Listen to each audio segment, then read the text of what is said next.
अस्सलाम वालेकुम गाइस, कैसे हैं आप? उम्मीद करते हैं आप सब खैरियत से होंगे, खुश होंगे और हमारी दुआ है कि आप हमेशा खुश रहें, हंसते और मुस्कुराते रहें। मेरा नाम है रहमान अनवर और मैं मुजफ्फर इकबाल। और आज हम जिस वीडियो पे रिएक्ट करने जा रहे हैं, इस वीडियो का टाइटल है how Veer Savarkar saved India from गजवाए हिंद हिडन हिस्ट्री। तो देखते हैं भाई वीडियो। अगर वीडियो पसंद आए तो लाइक सब्सक्राइब जरूर कीजिएगा, कमेंट में अपनी राय का इज़हार जरूर कीजिएगा। करते हैं वीडियो स्टार्ट और देखते हैं। इमेजिन कीजिए भारत का पार्टीशन, लेकिन इमेजिन कीजिए कि इस पार्टीशन के हालात थोड़े अलग थे। इस सिनेरियो में भारत के पार्टीशन के बाद पाकिस्तान सिर्फ आधे जम्मू एंड कश्मीर पर ही नहीं बल्कि चंडीगढ़, दिल्ली, मुंबई, बेंगलोर और चेन्नई पर भी कब्जा कर लेता है, जहां करोड़ों हिंदू, सिख, क्रिश्चियंस को शरिया कानून के अंतर्गत रहना पड़ता है और रोज प्रोसिक्यूशन और मौत का सामना करना पड़ता है। जहां एक आजाद और यूनाइटेड भारत का सपना गजवाए हिंद के हाथों नष्ट हो जाता है। ये किसी फैंटेसी नॉवल की कहानी नहीं, लेकिन आजादी के समय एक असली पॉसिबिलिटी थी। लेकिन एक ऐसे इंसान थे जिन्होंने इस पॉसिबिलिटी को सालों पहले देख लिया था और अपनी स्ट्रैटेजी से गजवाए हिंद के इस सपने को आज की पाकिस्तान की इकोनॉमी की तरह चूर चूर कर दिया था। उस इंसान का नाम था विनायक दामोदर सावरकर और ये है गजवाए हिंद के उस प्लान को ध्वस्त करने की वीर सावरकर की सच्ची कहानी। Welcome to another episode of hidden history. Veer Savarkar, जिन्हें इतिहास के पन्नों से भारत में गायब कर दिया गया था, वो आज पूरी तरह से भारत की मेन स्ट्रीम में वापस आ चुके हैं। भारत की नई पार्लियामेंट बिल्डिंग उनकी जन्म तिथि पर इनॉग्रेट की गई। उन पर जल्द ही 2 फिल्में निकल कर आने वाली हैं।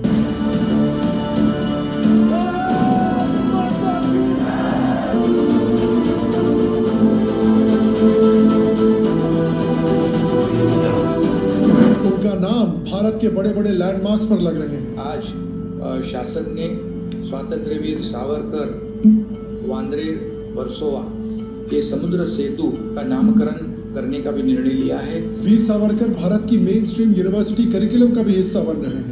Delhi University has added Veer Savarkar for the first time in its political science syllabus. यहाँ तक कि JNU में भी उनके नाम का स्टडी सर्कल बन चुका है। तो इन सारी खबरों की वजह से इस हफ्ते वीर सावरकर की बहुत चर्चा हो रही है। लेकिन आज के वीडियो में मैं आपके साथ वीर सावरकर से जुड़ी भारत की हिस्ट्री के एक अनटोल्ड चैप्टर के बारे में बात करना चाहता हूँ।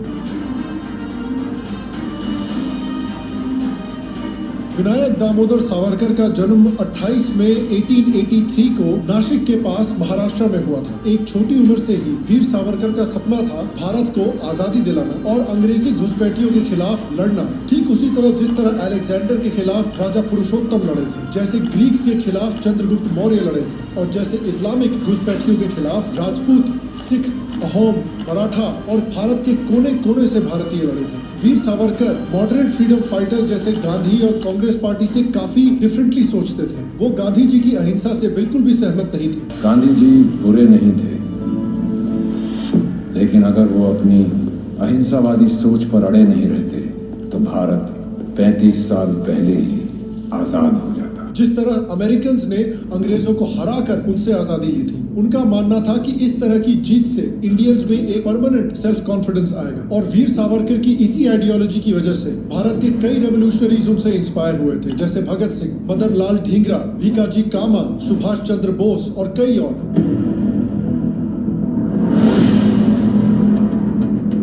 वीर सावरकर का मानना था कि अतीत में भारत ने अपनी पावर इसलिए खोई थी और विदेशी घुसपैठियों के हाथों भारत को हार का सामना इसलिए करना पड़ा था क्योंकि भारतीय सोसाइटी डिवाइड हो गई थी और उन्होंने कास्ट डिस्क्रिमिनेशन जैसे अंधविश्वास अपना लिए थे। कोई अंतर नहीं है, आप भ्रम में हैं। जातिगत ऊंच नीच में विश्वास करना छोड़िए। आप हिंदू हैं, केवल हिंदू। आपने क्यों अपने धर्म को केवल कपड़ों, जनेऊ, चोटी और गौमूत्र तक सीमित कर रखा है? ये हिंदुत्व तो नहीं है। वीर सावरकर का मानना था कि भारतीय सोसाइटी में 7 कड़ियां लगी हुई हैं, जिनको तोड़ना भारत के लिए अनिवार्य है। वो बंदियां थी स्पर्श बंदी, यानी छुआछूत की कड़ी, रोटी बंदी यानी साथ खाना ना खाने की कड़ी, बेटी बंदी यानी अलग अलग कास्ट में शादियां ना करने की कड़ी, व्यवसाय बंदी यानी कुछ कास्ट को अलग अलग व्यवसाय करने पर पाबंदी लगाने की कड़ी, सिंधु बंदी यानी भारत के बाहर ट्रैवल करने से आपका कास्ट और आपका धर्म बर्बाद हो जाएगा, इसका अंधविश्वास, वेदोक्त बंदी यानी कुछ कास्ट को वेद पढ़ने से रोकने की कड़ी, और शुद्धि बंदी यानी वो हिंदू जो कन्वर्ट होके मुस्लिम या क्रिश्चियन बन चुके हैं उन पर वापस हिंदुइज्म में कन्वर्ट होने पर पाबंदी लगाने की कड़ी।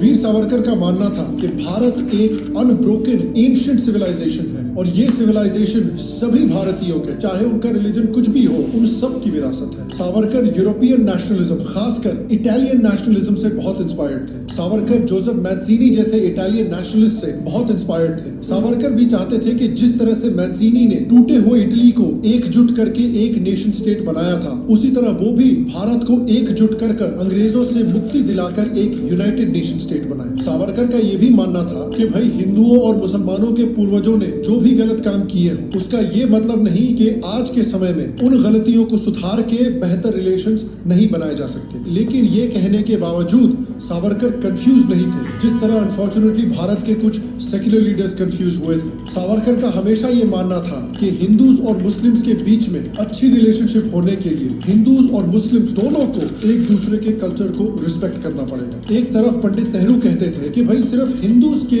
रिलीजियस लॉज को रिफॉर्म करना चाहिए, मुसलमानों के रिलीजियस लॉज को रिफॉर्म नहीं करना चाहिए क्योंकि वो अभी तैयार नहीं। लेकिन सावरकर का मानना था कि सभी रिलीजन्स पर बराबर के कानून लगने चाहिए और भारत को एक सक्सेसफुल नेशन बनाने के लिए भारत के सभी रिलीजन्स को भारत के कल्चर, भारत की सोसाइटी में असिमिलेट होने की जरूरत है। उनका मानना था कि जो कल्चर भारत में असिमिलेट नहीं होगा वो भारत के नेशनल सिक्योरिटी के लिए एक खतरा बन जाएगा। यही डर और यही कंसर्न डॉक्टर अंबेडकर ने भी उठाया था। Allegiance of a Muslim does not rest on his domicile in the country which is his, but on the faith to which he belongs. Wherever there is the rule of Islam, there is his own country. In the words, Islam can never allow a true Muslim to adopt India as his motherland and regard a Hindu as his kith and kin. Veer Savarkar का मानना था कि हिंदुओं को अपना हिंदुत्व तब तक नहीं छोड़ना चाहिए जब तक मुस्लिम्स अपना इस्लामिज्म छोड़ने को तैयार नहीं होते। जब तक मुस्लिम सेकुलराइज नहीं होते तब तक हिंदुओं के सेकुलराइज होने का कोई सेंस नहीं बनता। बिल्कुल उसी तरह जिस तरह व्हाट्सएप ग्रुप में गुड मॉर्निंग मैसेज भेजने का कोई सेंस नहीं बनता। कोई नहीं देखता यार, बस लोग इरिटेट होते हैं। बस करो। वीर सावरकर एक इंडिपेंडेंट थिंकर थे। वो तो आरएसएस की आइडियोलॉजी से भी डिसएग्री करते थे और कहते थे कि भारत को इंडस्ट्रियलाइजेशन, डेवलपमेंट और कैपिटलिज्म से बिल्कुल भी नहीं घबराना चाहिए। उनका मानना था कि भारत एक सक्सेसफुल नेशन स्टेट तभी बनेगा जब भारत में सोशल इक्वालिटी आएगी, जब भारत मॉडर्न साइंस को एम्ब्रेस करेगा और जब भारत में एक पावरफुल मिलिट्री होगी। और इसीलिए उन्होंने भारत के सभी हिंदूज को आर्मी ज्वाइन करने को कहा और मिलिट्री ट्रेनिंग लेने को कहा। लेकिन क्यों? बहुत लोग शायद ये बात नहीं जानते, लेकिन एक बार गांधी जी ने कहा था कि स्वतंत्रता मिलने के बाद भारत को इंडियन आर्मी डिसॉल्व कर देनी चाहिए और देश की सुरक्षा सिर्फ पुलिस से चलानी चाहिए। इनफैक्ट नेहरू जी ने भी एक बार ये बात कही थी जब उन्होंने कहा था कि भाई इंडिपेंडेंस के बाद भारत को कोई खतरा ही नहीं है, तो जब खतरा ही नहीं है तो आर्मी की क्या जरूरत है? कोई भी प्रॉब्लम होगी तो हम पॉलिटिकली सॉल्व कर लेंगे। और 1947 के युद्ध के बाद नेहरू जी को तुरंत आर्मी की वैल्यू दिख गई। इनफैक्ट गांधी जी ने तो 1925 में एक बार कहा था कि गुरु गोविंद सिंह, महाराणा प्रताप और छत्रपति शिवाजी मिसगाइडेड थे क्योंकि उन्होंने भारत की रक्षा करने के लिए हिंसा का सहारा लिया। वर्ल्ड वॉर 2 में जब जर्मनी लंदन पर बॉम्ब्स गिरा रहा था तो गांधी जी ने कहा कि इंग्लैंड को अपनी मॉरल फोर्स की सहायता लेनी चाहिए, जर्मन से लड़ने के लिए हिंसा का सहारा नहीं लेना चाहिए। अनसरप्राइजिंगली गांधी जी के इस बयान से चर्चिल को बहुत ही गुस्सा आया।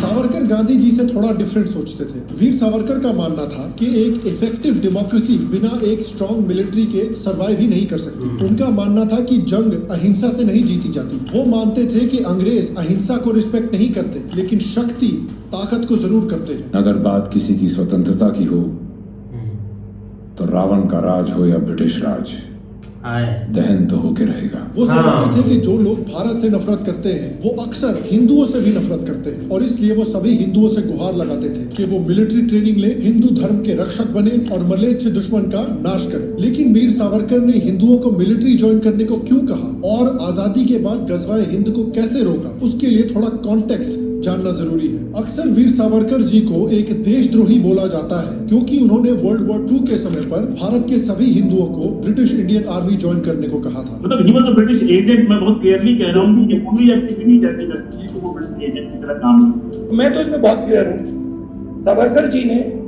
अंग्रेजों की मदद की। लेकिन वीर सावरकर के ये कहने के पीछे एक बहुत बड़ा रीजन है। देखिए 1857 में अंग्रेजों के खिलाफ ब्रिटिश इंडियन आर्मी के कई सिपाहियों ने एक बहुत बड़ी बगावत की थी जिसको Veer Savarkar first war of independence बोलते थे। This is your last chance. हमारे पास भी हथियार हैं कर्नल साहब, हम भी लड़ने के लिए तैयार हैं। अब 1857 के पहले ब्रिटिश आर्मी के जो मेजॉरिटी सिपाही थे central UP, eastern UP, Bengal और बिहार एरिया से आते थे और अंग्रेजों के खिलाफ बगावत भी इसी एरियाज के सिपाहियों ने की थी। 1857 के युद्ध के बाद अंग्रेज ये सोचने लगे कि इन एरियाज के जो सिपाही हैं उन पर भरोसा नहीं किया जा सकता, वो कभी भी बगावत कर सकते हैं और इसलिए अंग्रेजों ने एक बड़ा इंटरेस्टिंग सोल्यूशन निकाला। उन्होंने मार्शल रेस थ्योरी डेवलप की जिस हिसाब से उन्होंने डिक्लेयर किया कि जिन कम्युनिटीज और कास्ट ने अंग्रेजों के खिलाफ बगावत नहीं की थी बल्कि उल्टा अंग्रेजों की सहायता की थी बागी सिपाहियों के खिलाफ लड़ने में, वो आज से मार्शल रेस थे। मार्शल रेस थ्योरी ये कहती थी कि कुछ ऐसी कम्युनिटीज हैं या कास्ट हैं जो जेनेटिकली और नेचुरली वॉरियर्स हैं और बाकी हिंदुस्तानियों में ये वॉरियर क्वालिटी नहीं है। देखिए सबसे पहले ये बात तो क्लियर होनी चाहिए कि ये मार्शल रेस थ्योरी एक नंबर की अनसाइंटिफिक और बकवास थ्योरी है। आपको मैं एक एग्जांपल से समझाता हूँ। अंग्रेजों ने पंजाबी मुसलमानों, पश्तूनों और बलोचों को मार्शल रेस घोषित किया। अब आजादी के बाद ये सारी कम्युनिटीज पाकिस्तान का हिस्सा बन गई और पाकिस्तानी आर्मी में भी यही कम्युनिटीज भरी हुई है और पाकिस्तानी आर्मी में ये सारे मार्शल रेसेस होने के बावजूद इंडियन आर्मी ने इन्हीं मार्शल रेसेस को 4-4 युद्ध में गिरा लिटा के दौड़ा के घसीट के पीटा है और कई अरब मुस्लिम्स भी अपने आप को मार्शल रेस मानते हैं और नॉन मुसलमानों से सुपीरियर मानते हैं। लेकिन इजरायली आर्मी जिसमें कोई मार्शल रेस तो है नहीं, जो कुछ ही जनरेशन पहले दुकानदार थे, किसान थे या धंधा करते थे, इस इजरायली आर्मी ने 6 मार्शल रेसेस की कंबाइंड आर्मी को एक बार नहीं बल्कि 2 बार लिटा कर पीटा। हफ्ते से भी कम समय के अंदर एक यंग नेशन ने इजिप्ट के गाजा स्ट्रिप और साइनाई पेनिनसुला, जॉर्डन के वेस्ट बैंक और ईस्टर्न जेरूसलम और सीरिया के गोलन हाइट्स को जीत लिया था। इस जीत के बाद इजराइल का साइज 3 गुना हो गया था। तो इन एग्जाम्पल से ये काफी क्लियर हो जाना चाहिए कि जो मार्शल रेस की थ्योरी है वो ना सिर्फ रेसिस्ट है बल्कि फिल्म फेयर अवार्ड के नॉमिनेशंस की तरह ही बिल्कुल नॉनसेंस है। सीरियसली यार, Ananya Pandey for best debut. My dad has never been in a Dharma film. He never went on coffee with Karan. So you know, it isn't as easy as people say it is. लेकिन अंग्रेजों ने ये theory Bharat में divide and rule को और भी बढ़ाने के लिए फिर भी प्रमोट की और उसका रिजल्ट आप आज भी देख सकते हैं। भारत में कभी कभी रहकर हमें इस तरह का रेसिज्म देखना पड़ता है। फार्मर्स प्रोटेस्ट के समय पर शायद आपको याद होगा कि कुछ लीडर्स ने बाकी इंडियंस के खिलाफ किस तरह के स्टेटमेंट्स दिए थे। आपके जलाऊ और तिलक को बचाने के लिए हमारे गुरु ने शहादत दी।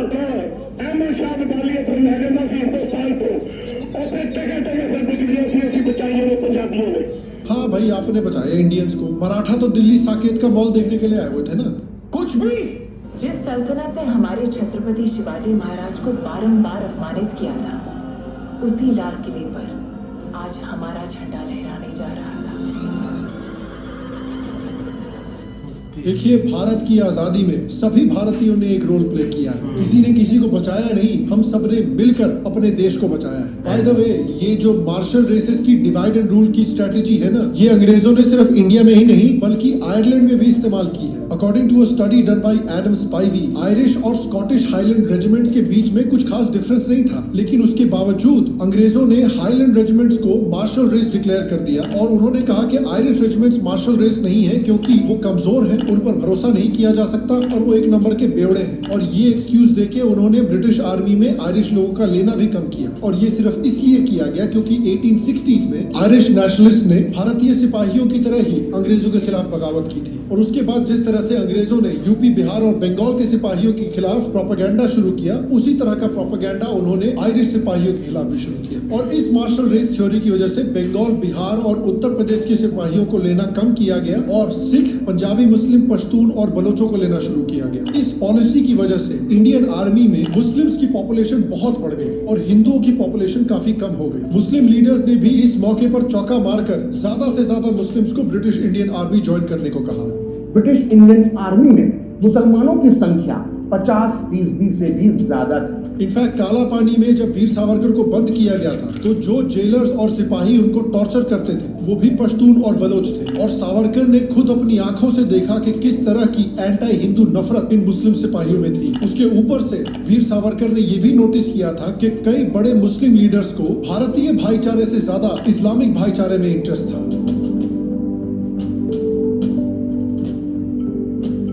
देखिए, खिलाफत मूवमेंट इंडिया के मुसलमानों ने शुरू किया था जब अंग्रेजों ने टर्की को हराकर टर्की के खलीफा को हटाया था। खिलाफत मूवमेंट देखिए बेसिकली इंडियन मुसलमान थे जो टर्किश खलीफा के लिए सिमत कर रहे थे, जैसे आजकल लोग मियां खलीफा के लिए सिमत करते हैं। खिलाफत मूवमेंट को कांग्रेस पार्टी और गांधी जी ने अनकंडीशनल सपोर्ट भी दिया था, ये सोचकर कि मुस्लिम्स इंडिपेंडेंस स्ट्रगल में कांग्रेस को सपोर्ट करेंगे। लेकिन वीर सावरकर ने देखा कि मुस्लिम पॉलिटिशियंस को भारत से ज्यादा इस्लाम में इंटरेस्ट था। गांधी जी और कांग्रेस के सपोर्ट के बावजूद खिलाफत मूवमेंट पूरी तरह से फेल हो गया और उसका गुस्सा मुस्लिम्स ने ब्रिटिश पर नहीं बल्कि हिंदुओं पर निकाला, मोपला मैसेकर करके। Thousands of Hindus were forcibly converted to Islam.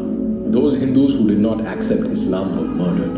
Their homes were looted or set on fire. The wells and bowls of Malabar were filled with the mutilated bodies of Hindus. और उतने से भी कई मुस्लिम leaders का पेट नहीं भरा। खिलाफत leader Mohammad Ali ने अफगानिस्तान के अमीर को एक लेटर लिखा जिसमें उन्होंने अमीर को भारत पर अटैक करके भारत में एक इस्लामिक स्टेट एस्टैब्लिश करने को कहा। अब्दुल बारी जो कि एक और बड़े खिलाफत लीडर थे, उन्होंने भी अफगानिस्तान के अमीर को भारत पर अटैक करने को कहा। मोहम्मद अली जिन्ना ने भी अफगानिस्तान के अमीर को लेटर लिखा कि वो हिंदुस्तान पर हमला करके एक इस्लामिक स्टेट की स्थापना करे। मौलाना अबुल कलाम आजाद जो कि इंडिपेंडेंट इंडिया के पहले एजुकेशन मिनिस्टर थे और एक बड़े खिलाफत लीडर भी थे, उन्होंने भी अफगानिस्तान के अमीर को भारत पर हमला करने को कहा था। ऐसे लोगों को हमने हमारे देश की एजुकेशन की बागडोर सौंप दी थी। इतने खिलाफत की हिंसा के बावजूद गांधी जी ने इस एक्सट्रीमिज्म के खिलाफ कैसे रिस्पॉन्ड किया? Forcible conversions are horrible things, counseled Gandhi. But Mopla bravery must command admiration. These Malabaris are not fighting for the love of it. They are fighting for what they consider is their religion, and in the manner they consider is religious. They are brave. Then came the cruelest of blows, a plea to the Hindus to rationalize the bloodbath by taking recourse in dharma. Is it more necessary for a Hindu to love the Mopla and the Muslim more when the latter is likely to injure him or has already injured him? Why should a single Hindu have run away on account of the Mopla's atrocity? This was sheer Noakhali massacre के बाद भी गांधी जी ने इसी तरह का response दिया। उन्होंने कहा कि भैया हम आपकी मदद नहीं कर सकते, अगर आपको मारा जा रहा है तो आप वहां से जरा कट लीजिए प्लीज। उन्होंने कहा कि हिंदुओं को मुसलमानों के खिलाफ दिल में नफरत नहीं रखनी चाहिए, भले ही मुसलमान हिंदुओं को इस समय मार काट रहे हैं। उन्होंने बंगाल की औरतों को कहा कि आप खुदकुशी कर लीजिए लेकिन मुसलमानों के खिलाफ लड़िए मत प्लीज। बंगाल की हिंदू औरतों को झांसी की रानी अहिल्याबाई, किट्टूर रानी चेन्नम्मा से इंस्पिरेशन लेने के बजाय उन्होंने खुदकुशी करने को कह दिया। सावरकर ये सारा ड्रामा देखकर एक बात तो बिल्कुल समझ गया कि भैया भाईचारा और अहिंसा इस सिचुएशन में काम नहीं करने वाली। भाईचारा तभी काम करता है जब दोनों पार्टीज भाईचारे में विश्वास रखती है। सावरकर जानते थे कि ब्रिटिश इंडियन आर्मी में मुस्लिम्स की तादाद बहुत बड़ी है और अगर पार्टीशन होता है और हिंदूज आर्मी को नहीं ज्वाइन करते तो पाकिस्तानी आर्मी इंडियन आर्मी से कहीं ज्यादा बड़ी होगी और ये इंडिया के लिए खतरे से खाली नहीं है। इस बात को बाबा साहब अम्बेडकर ने भी रिकॉग्नाइज किया था। ऐसा लगता है कि हिंदू इस बात को अच्छी तरह समझते ही नहीं है कि उन्हें सेना से अलग रखे जाने की वजह से वो अपनी रक्षा करने में कितनी हानिकारक स्थिति में है। क्या अफगानिस्तान के आक्रमण के समय हिंदू लोग ऐसी फौज पर निर्भर रह सकते हैं? वीर सावरकर का ये भी मानना था कि ब्रिटिश इंडियन आर्मी के जो सारे मुस्लिम सोल्जर्स हैं वो आजादी होते ही पाकिस्तान को ज्वाइन करेंगे, इंडिया के साथ नहीं रहेंगे, और वो बिल्कुल सही साबित हुए। और इसीलिए आजादी के पहले वर्ल्ड वॉर 2 के समय पर उन्होंने भारत के सभी हिंदुओं को आर्मी ज्वाइन करने को कहा। आज ब्रिटिश सरकार की मजबूरी है कि वो आपके हाथों में हथियार और गोला बारूद सौंप रही है। पहले आपको पिस्तौल रखने पर कारावास हो जाता था, लेकिन आज अंग्रेज आपको राइफल, मशीन गन, तोप दे रहे हैं। हिंदू युवाओं को पूर्ण प्रशिक्षित सैनिक और सेना में अधिकारी बनना चाहिए। नौसेना के जहाज और लड़ाकू विमान भी हमारे हाथों में होंगे। आपको कागज से आजादी नहीं मिलेगी, आजादी तब मिलेगी जब आपके कंधों पर राइफल होगी। और हिंदू महासभा और वीर सावरकर के कहने पर हजारों हिंदुओं ने ब्रिटिश इंडियन आर्मी ज्वाइन की वर्ल्ड वॉर 2 के समय पर। वर्ल्ड वॉर 2 में उनको बहुत सारी ट्रेनिंग भी मिली और युद्ध का भी सामना करना पड़ा, जिससे कि भारतीय आर्मी 1947 में इंडिपेंडेंस के समय पर एक बैटल रेडी आर्मी बन चुकी थी। बाय द वे, सावरकर के हिंदूज के इंडियन आर्मी को ज्वाइन करने को सुभाष चंद्र बोस भी सपोर्ट करते थे और वीर सावरकर ने प्रिडिक्ट किया था कि इंडिपेंडेंस होते ही पाकिस्तान भारत भारत पर हमला करेगा और वीर सावरकर की भविष्यवाणी बिल्कुल सही निकली। An army of Pashtun tribesmen was assembled and sent to infiltrate into Kashmir. In October 1947, about 5,000 tribesmen, aided by the Pakistan Army, raided the town of Muzaffarabad in Kashmir. They then proceeded on this very road towards Uri on a convoy of trucks and lorries. It was this operation that eventually led to the first India-Pakistan war. वो तो भला हो कि वीर सावरकर और हिंदू महासभा के कहने पर हजारों लोगों ने ब्रिटिश इंडियन आर्मी ज्वाइन की थी और वर्ल्ड वॉर 2 में ट्रेनिंग ली थी, जिस वजह से पाकिस्तानियों से लड़ने के लिए इंडियन आर्मी बिल्कुल तैयार थी और इंडियन आर्मी का साइज भी बहुत बड़ा था। वरना आप सोच लीजिए कि शायद पाकिस्तान पूरा का पूरा कश्मीर ले चुका होता आज तक। और अगर पाकिस्तान पूरा का पूरा कश्मीर ले चुका होता तो क्या वो कश्मीर पर रुकता? पाकिस्तान भारत का एक एक इंच छीन लेता हमसे और कितने हिंदुओं का कत्लेआम करता वो भी आप समझ जाइए। जो गजवाए हिंद का सपना इस्लामिक घुसपैठिए सैकड़ों सालों से देखते हुए आ रहे थे, वो पाकिस्तान 1947 में पूरा कर देता। और इसलिए वीर सावरकर की लॉन्ग टर्म थिंकिंग की वजह से इंडियन आर्मी में हजारों हिंदूज ने ज्वाइन किया, इंडियन आर्मी बड़ी हुई, इंडियन आर्मी वर्ल्ड वॉर 2 में बैटल रेडी भी हुई और इंडियन आर्मी ने गजवाए हिंद को प्रिवेंट भी किया। देखिए, वीर सावरकर का मानना था कि जानी दुश्मन अहिंसा से नहीं मानता, सिर्फ ताकत से मानता है। उनका मानना था कि अंग्रेज भी अगर भारत छोड़ेंगे तो हिंदुस्तानियों की ताकत देखकर ही छोड़ेंगे। भारत में लोगों को सिखाया जाता है कि गांधी जी की अहिंसा की वजह से हमें आजादी मिली है, लेकिन सच्चाई कुछ और ही है। जो ब्रिटिश प्राइम मिनिस्टर क्लेमेंट एटली, जिन्होंने भारत को इंडिपेंडेंस दिया था, उन्होंने ये सच्चाई खुद कही थी। Chakravarti asked him a pointed question: why did you leave the country? Because the Quit India movement had failed in 42 and just probably over by 43. But you left in 46, 47. Why did you leave suddenly, and what was the main reason?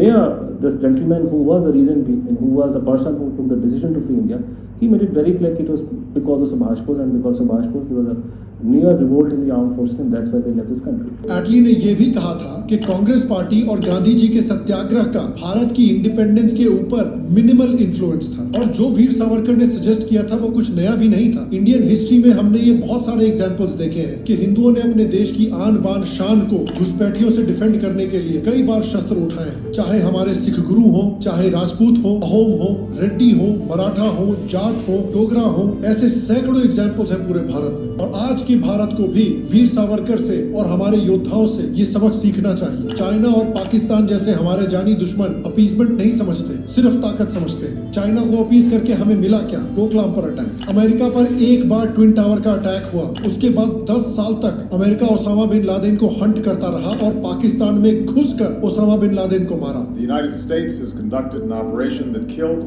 Osama bin Laden. हमारे देश में इतने सारे आतंकवादी attacks हो चुके हैं पाकिस्तान से, आज तक हमने हाफिज सईद को या दाऊद इब्राहिम को पूरों के पास क्यों नहीं पहुंचाया? शायद भारतीय गवर्नमेंट को वीर सावरकर के एक्शंस, वीर सावरकर के वर्ड्स और वीर सावरकर की आइडियोलॉजी से कुछ सबक लेने चाहिए। और ये था हमारा हिडन हिस्ट्री का एपिसोड। मुझे आशा है कि आपको भारत की ये अनटोल्ड हिस्ट्री का चैप्टर पसंद आया हो। अगर आप किसी और अनटोल्ड हिस्ट्री के चैप्टर के बारे में देखना चाहते हैं इस शो पर एक वीडियो, तो नीचे कमेंट सेक्शन में मुझे क्या बात है भाई, ने बहुत अच्छा बताया। लेकिन ये कि हिस्ट्री भाई उनकी बहुत अच्छी है, लेकिन ये कि उन्होंने हमेशा अपने देश के बारे में सोचा, क्योंकि हम हमेशा ये तो देखते हैं कि गांधी जी ने भाई इंडिया को लेकर दी आज़ादी, लेकिन ये कि उसमें बहुत सारे हीरोज़ भी हैं भाई जिन्होंने इतनी ज़्यादा मेहनत की है। सुभाष चंद्र बोस हैं, अब उनकी भाई अब एक बार हिस्ट्री जान ले तो बिल्कुल एक हट के चीज़ लगती है। लेकिन आज जो हिस्ट्री हमने जानी है भाई उनकी तो हट के थे बहुत ज़्यादा भाई। ये कैसे हीरो थे, शायद हमने तो इनका पहली दफ़ा सुना है, बहुत खुशी हुई कि इसके ऊपर भी एक मूवी जो है ना वो बन रही है, क्योंकि बहुत अच्छी बात है, क्योंकि हम पीछे हमने बहुत सारी ऐसी चीज़ें देखी है। मिसाल के तौर पे हिस्ट्री के ऊपर जो है ना वो इंडियन एक्टर्स ने बहुत सारी मूवीज़ जो है ना वो बनाई हैं, जिससे काफ़ी जो है ना वो कंसेप्ट क्लियर हो जाते हैं। लेकिन ये कि ठीक है बुक्स वगैरह में भी हम पढ़ते हैं, लेकिन जो इस तरह की मूवी अगर सामने आ जाती है ना तो उसमें एक इमेज जो है ना वो ज़हन के अंदर बैठ जाता है कि जिस तरह उन्होंने जो है ना वो मतलब कोशिश की थी। तो ज़ाहिर बात है सबसे ज़्यादा भाई इस चीज़ की खुशी हुई है कि चलो उन्होंने उस वक्त ही कुछ चीज़ों की जो है ना वो बेस रख दी, जिस तरह एक अच्छी आर्मी, मजबूत आर्मी और भी बहुत सारी चीज़ें जो कि मुल्क के फ़ायदे के लिए, तो उस वक्त उस टाइम से अगर उन्होंने स्टार्ट किया तो आज उसका फ़ायदा भी हो रहा है। बाकी जो उन्होंने एक मतलब बात की दूसरा हिस्ट्री के हवाले से कि मतलब एक स्पेशल जो फोर्सेस हैं या एक इलाके की फोर्सेस हैं वो मतलब ज़्यादा मजबूत होती, जिस तरह के उन्होंने पठान, बलोची या इस तरह के जो है ना वो कुछ नाम लिए कि वो, तो ये ज़ाहिर बात है ये चीज़ें चलती आती हैं और इसमें बहुत सारी चीज़ों का लोगों का कंसेप्ट भी यही होता है कि ये पॉसिबल भी होता है, क्योंकि हमारे भी इधर काफ़ी जो है ना वो यही सोचते हैं कि जो हमारे पठान, बलोची वगैरह आर्मी में है तो इस वजह से जो है ना वो काफ़ी मजबूत, लेकिन ये कुछ मानने वाली चीज़ें नहीं होती क्योंकि वहाँ पे कुछ और से नहीं होता है। हाँ, तो उस हवाले से जो है ना वो मतलब एक नई चीज़ का पता चला और अच्छी हिस्ट्री दी हुई। हिस्ट्री भी पढ़नी चाहिए। एक पाकिस्तानी तो हिस्ट्री पढ़ते भी नहीं है क्योंकि इनको पता नहीं क्या हो जाता है, लेकिन काफ़ी भाई हिस्ट्री मतलब दूसरों की तो आप पढ़ सकते हैं ना, ये हिस्ट्री है, हिस्ट्री भाई बता रहे थे और क्या बता रहे थे, दूसरों की पढ़ सकते हैं, अपनी पढ़नी चाहिए ना। असल में यही हमारी भी हिस्ट्री है, अगर असल में फिर वो समझते नहीं है ना, वो फिर अपने ऊपर लेके आ जाते हैं आगे जो है ना, हम एक स्टेप से आगे जो है ना वो दूसरा स्टेप देखना नहीं चाहते, थोड़ा सा अगर बैठ जाए तो ये सब कुछ हमारे लिए ही उन्होंने किया था। अगर वो अनफॉर्चुनेटली आगे जाकर मामला जो है ना वो ख़राब हो गया, जो कि मतलब अगर देखा जाए तो इतनी उसकी जल्दी या ज़रूरत नहीं थी, लेकिन देखो आप उन्होंने उस हवाले से क्या फ़ैसला किया, लेकिन फिर भी जो है ना वो अगर देखा जाए तो उन्होंने ये सब कुछ हमारे लिए ही किया था। अगर वहाँ सुभाष चंद्र बोस को ले लें या बहुत सारे जो हीरोज़ हैं, उन्होंने इसीलिए तगोद की थी कि फर्स्ट ऑफ ऑल हमारी अटैम्प्ट यही है कि हम यहाँ से गोरों को निकालें, क्योंकि वो एक आने वाले वक्त के लिए वो नुकसानदेह साबित हो रहे थे हमारी जनरेशन के लिए। तो इस हवाले से उन्होंने ये कोशिश की थी। आगे एक नई चीज़ का सामना करना पड़ा, आगे चीज़ें भी काफ़ी डिफरेंट हो गई थी, लेकिन ये कि काफ़ी अच्छी भाई ने हिस्ट्री बताई है, लेकिन ऐसी और भी वीडियोस हैं तो वो भी ज़रूर देखेंगे। उम्मीद करते हैं आपको वीडियो पसंद आएगी, अगर पसंद आए तो लाइक सब्सक्राइब ज़रूर कीजिएगा, कमेंट में अपनी राय का इज़हार ज़रूर कीजिएगा। अल्लाह हाफ़िज़।